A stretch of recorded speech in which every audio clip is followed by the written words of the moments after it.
What if the reason you feel drained isn't because you're weak, but because you've been strong for too many people who never planned to protect you? Eli spent years learning the answer the hard way. Eli lived in a modest town where days blurred into routines and routines hardened into expectations. It was the kind of place where people knew your name, but rarely knew your weight, especially the invisible kind. Every morning, Eli woke before his alarm. Not because he was disciplined, but because worry had trained his body better than any clock. His first thought was never what do I need today. It was always who will need me today. He moved through life quietly, early commutes, neutral clothes, polite nods. At work, he arrived before most and left after many. Not because he was chasing recognition, but because unfinished tasks felt like personal failures. If something was left undone, Eli felt responsible, even when it wasn't his job. People noticed this about him. If Eli's around, it'll get handled. Just give it to Eli, he won't mind. He's good like that. Good. Reliable. Easy. Those words followed him everywhere. At lunch, he ate quickly, often interrupted by requests that began with apologies but ended with assumptions. He told himself it was fine. He told himself this was what being useful looked like. And deep down, usefulness felt dangerously close to belonging. When co-workers struggled, Eli stayed late. When deadlines slipped, Eli absorbed the pressure. When others said, I can't, Eli quietly said, I'll handle it. At home, the pattern continued. Friends leaned on him emotionally but disappeared when he needed rest. Family praised his generosity while relying on it endlessly. His phone buzzed constantly, not with invitations, but with needs. And each time, Eli answered. Because somewhere along the way, he learned a rule he never questioned. If you stop helping, you stop mattering. At night, when the town finally went quiet, Eli sat alone with a heaviness he couldn't explain. He wasn't angry. Anger would have been easier. He was tired in a way sleep never fixed. He replayed conversations in his head, moments where he could have said no, but didn't. Times he agreed while his chest tightened. Moments when exhaustion whispered enough, and he silenced it with guilt. Rest felt undeserved. Boundaries felt selfish. And saying no felt like breaking a promise he didn't remember making, but believed he owed the world. Sometimes he wondered what would happen if he stopped. Not dramatically, just quietly. Would anyone notice? Would anyone care? That question frightened him more than exhaustion ever could. So he kept going. Weeks turned into months. Months into years. Eli became the background force holding things together, so consistent that his effort disappeared into expectation. When he succeeded, it was normal. When he struggled, it was inconvenient. He noticed something unsettling. People only checked on him when something was wrong. And wrong always meant something they needed fixed. When he slowed down, impatience replaced gratitude. When he hesitated, reminders of his past generosity surfaced, used like evidence against him. You've always helped before. You're the only one who can do this. It won't take long. It always took something. Energy, time, focus, pieces of himself he never got back. And still, no one asked how he was. One evening, long after most of the building had emptied, Eli sat at his desk staring at unfinished work that wasn't his responsibility, but had somehow become his burden. His phone was silent. No messages. No thanks. No concern. Just quiet. That was when the realization struck, not loudly, not dramatically, but with a dull, sinking clarity that hurt more than anger ever could. They didn't miss him. They missed what he did. The thought sat heavy in his chest as he leaned back, exhausted beyond words. For the first time, he didn't rush to fix the feeling. He let it sit. And in that silence, something shifted. Not confidence. Not clarity. Just awareness. The next morning, Eli arrived early as usual, but something was different. He moved slower. Not physically, internally. He began noticing what he had always ignored. Who asked, but never listened. Who took, but never stayed. Who vanished the moment there was nothing left to give. Later that day, an older colleague passed by and paused. Not to ask for help. Not to assign work. Just to look. You know, the man said quietly, almost to himself, kindness without boundaries doesn't make you generous. It makes you invisible. He didn't wait for a response. He simply walked on. Eli sat there, unmoving. The words echoed, not because they were loud, but because they were true. For the first time, Eli didn't push the thought away. He let it stay.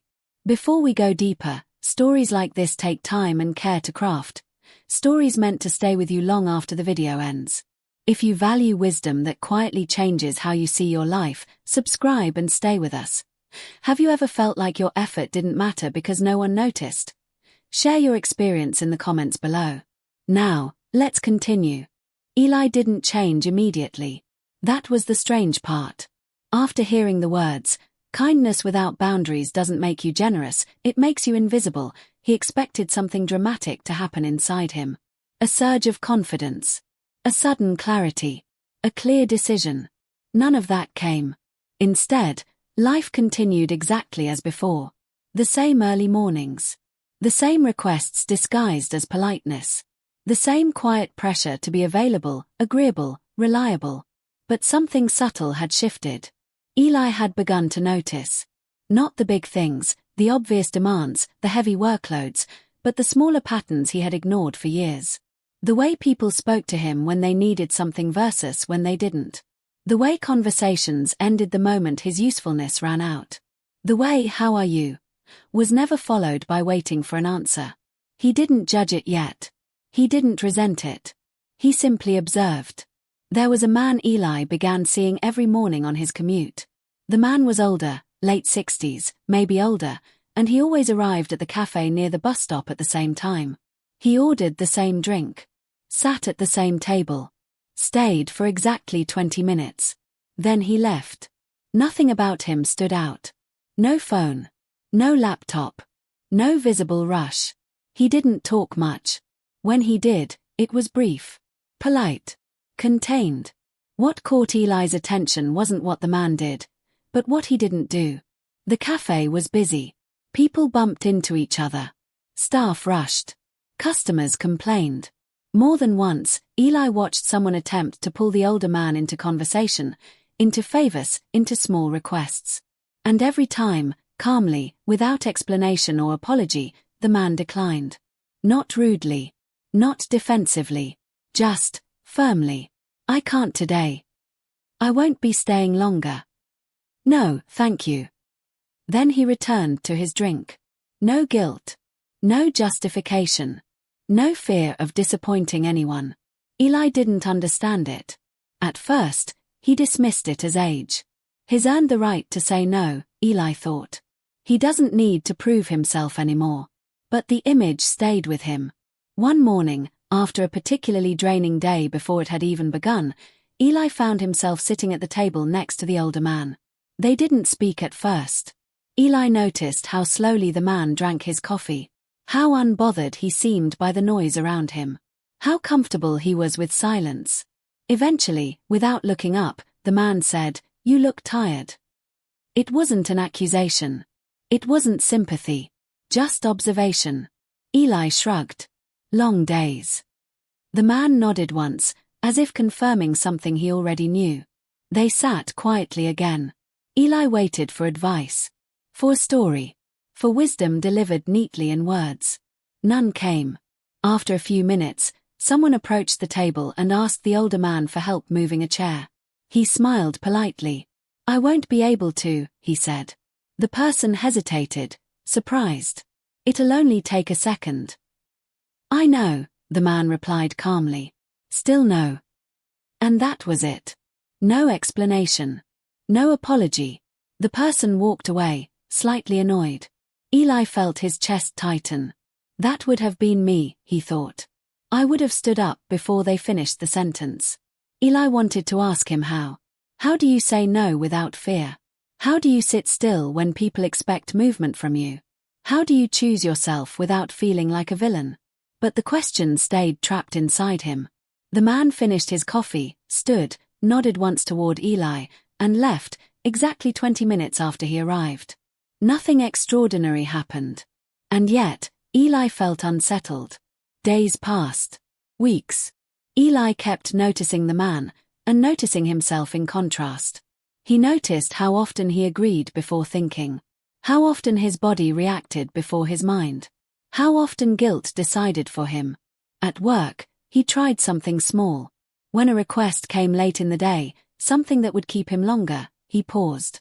Just for a second. "I can't today," he said. The silence that followed felt loud. The other person blinked. "Oh, okay."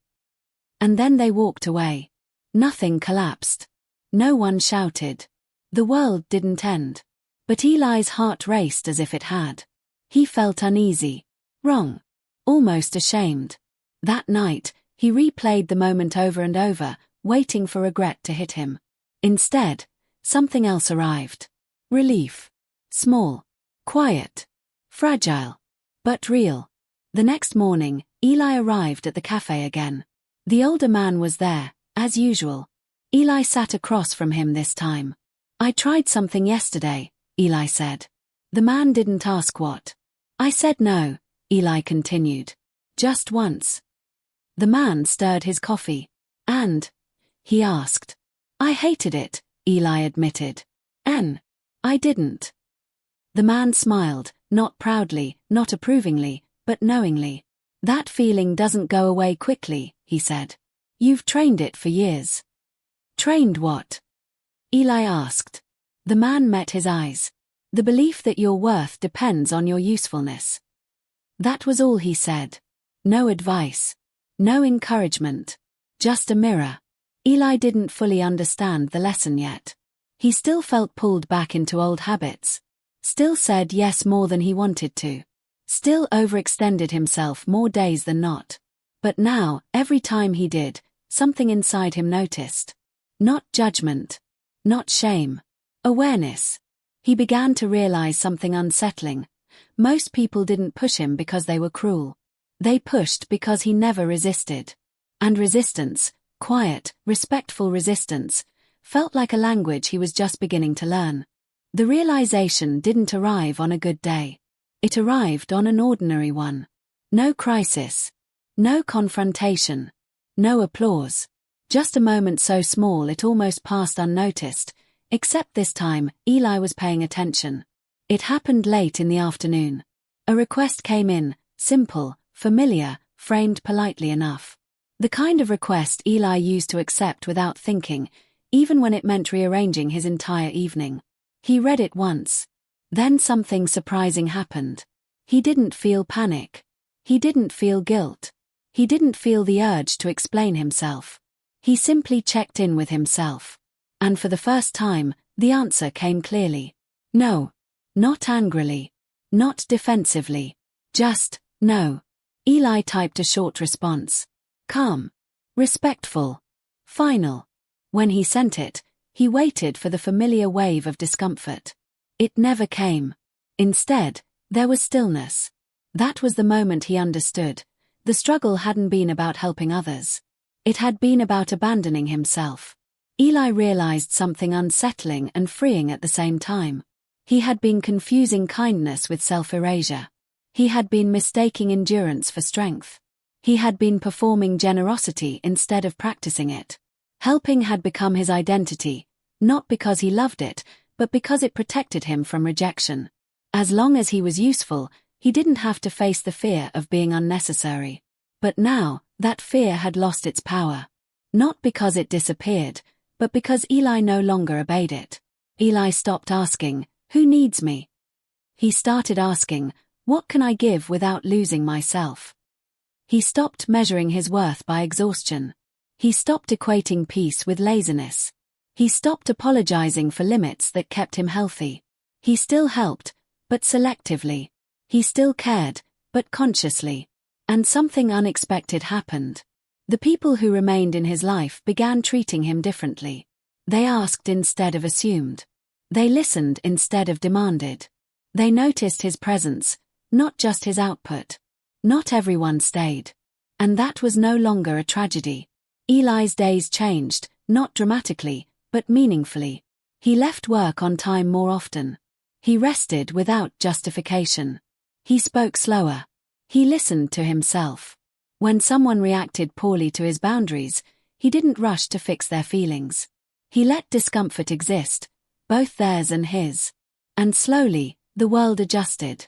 Not because it suddenly became kinder, but because Eli stopped over-functioning to compensate for others. One morning, Eli arrived at the cafe and noticed something that made him pause. The older man wasn't there. For the first time in months, the chair across from him was empty. Eli waited. Minutes passed. Then 20. The man never came. At first, Eli felt a flicker of concern. Then he smiled. The lesson had already been delivered. The man had never been there to guide him forever.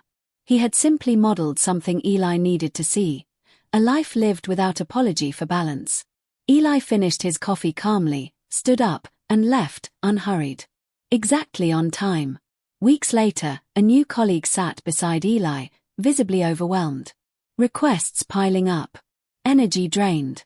That familiar look of quiet desperation. "I don't know how you stay so steady," the colleague said.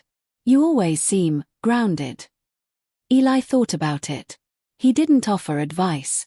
He didn't give a lecture. He simply said, "I stopped trying to earn my worth." That was all. What part of this story felt uncomfortably true for you? Was it the guilt? The fear of being less needed? Or the realization that boundaries reveal who truly values you? Share below. Eli's life did not suddenly become perfect. There were still demanding days. Still moments of doubt. Still times when old habits tried to pull him back into overgiving and silence. But something fundamental had changed. He no longer felt owned by expectations. Where he once lived in reaction, he now lived with intention. His days had more space, not empty space, but breathing room. Time that wasn't immediately surrendered. Energy that wasn't spent proving his worth. Some relationships faded quietly. Others deepened naturally. Eli learned to recognize the difference. The people who stayed didn't need constant access to him. They respected his limits without resentment. They valued his presence even when he wasn't fixing anything. Conversations felt lighter, more honest. And for the first time in years, Eli felt visible, not because he was useful, but because he was whole. Eli still helps people. But now, helping is a choice, not a reflex. He listens to his body. He listens to his energy. He listens to the quiet signals he once ignored. When exhaustion appears, he doesn't push through it to earn approval. He rests. When guilt shows up, he questions it instead of obeying it. He understands now that boundaries are not walls, they are filters. They don't keep good people out. They reveal who never meant to stay. Looking back, Eli realizes something he wishes he had understood earlier. Helping everyone didn't make him kind. It made him empty. What changed his life wasn't becoming colder, it was becoming clearer. Clear about what he could give. Clear about what he needed to keep. Clear about the difference between generosity and self-abandonment. He learned that kindness without boundaries teaches people how to treat you, and sometimes, the lesson you teach is that your time, energy, and well-being are endlessly available. But when you protect your energy, something powerful happens. Respect begins. Not because you demand it, but because you model it. Most people don't burn out because they care too much. They burn out because they never learned that caring includes themselves. They confuse endurance with purpose. They mistake usefulness for love. They believe that being needed is the same as being valued. Eli believed that too. Until he stopped. Stories like this aren't about motivation, they're about becoming. If this story resonated with you, like the video so it can reach someone who needs it but doesn't know how to say it yet. Subscribe for more wisdom-driven stories that don't shout, but stay with you. And remember, progress is happening, even when it's silent. Respect begins the moment you stop abandoning yourself. And sometimes, the most powerful kindness you can offer is knowing when to say no.